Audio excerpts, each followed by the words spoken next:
Tonocco e Babbo Natale era stato all'ospedale pediatrico, dove i due avevano portato allegria e regali a chi soffriva e i bambini avevano abbracciato i loro genitori, aprendo insieme a loro i pacchi inaspettati. Erano stati anche a casa di Daniela, una cara bambina che aveva lasciato per loro dei cioccolatini, e anche qui i due amici avevano portato doni e gioia.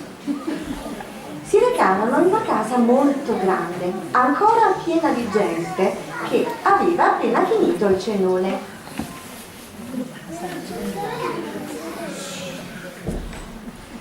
Guarda, Babbo Natale, in questa casa c'è un grandissimo presepe, costruito con cura e amore dai padroni di casa. Per realizzarlo avranno impiegato molto tempo, forse un anno. È bellissimo, pieno di vita, sembra reale. Tonocco, grazie alle sue dimensioni, riuscì a entrarvi e si sentì in un nuovo mondo. La maggior parte dei pastori erano della sua stessa misura. Molti potevano muoversi per infornare la pizza, per tagliare la carne, lavare i panni e tanto altro. Tutto ciò Tonocco lo aveva già visto a San Gregorio Armenno, ma vissuto all'interno del presepe era molto più bello. Una pastorella salutò Tonocco dicendo: «Ciao bello scoiattolo!»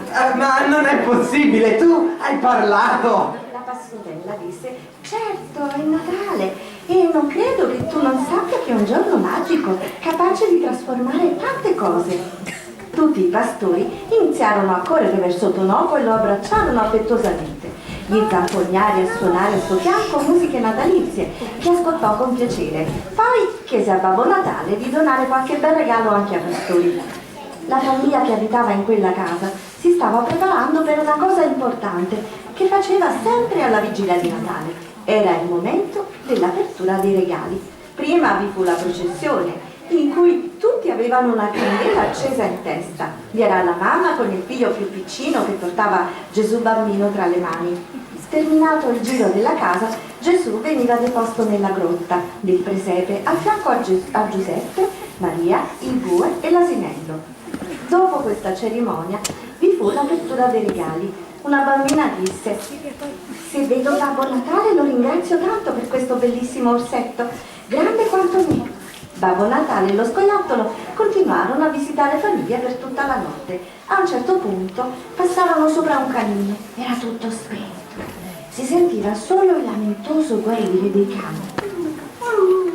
Scendiamo lo stesso, Babbo Natale, anche se non sono bambini.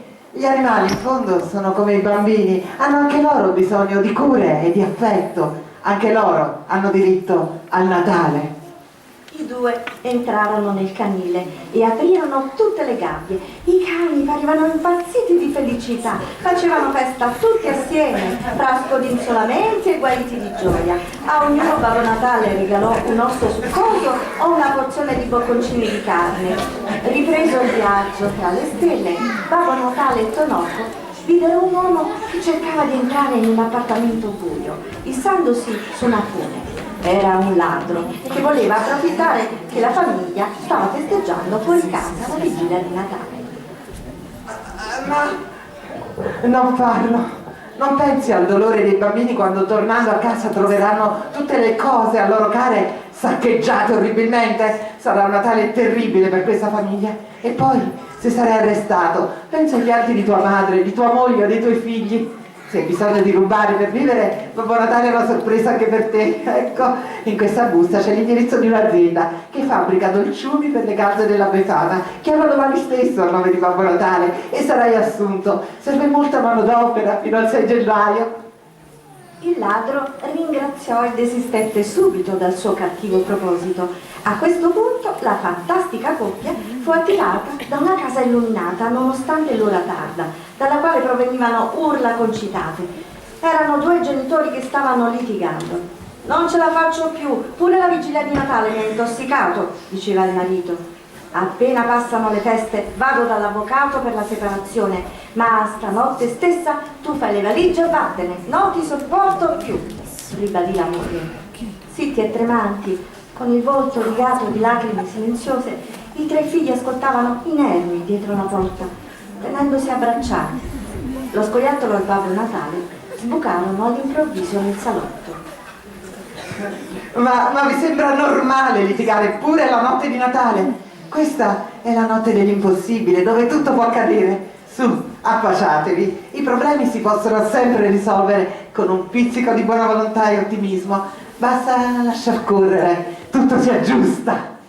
La sorpresa di vedere uno scoiattolo parlante in salotto fu talmente tanta che l'uomo e la donna cominciarono a ridere fragorosamente. E quella risata stemperò tutta la rabbia e la tensione. E allora i bambini irruppero nella stanza e Babbo Natale riempì tutti di doni e coccole. I genitori e i bambini volevano che gli ospiti si trattenessero con loro a godere di questa nuova armonia, ma molte altre missioni attendevano Babbo Natale e il suo piccolo aiutante.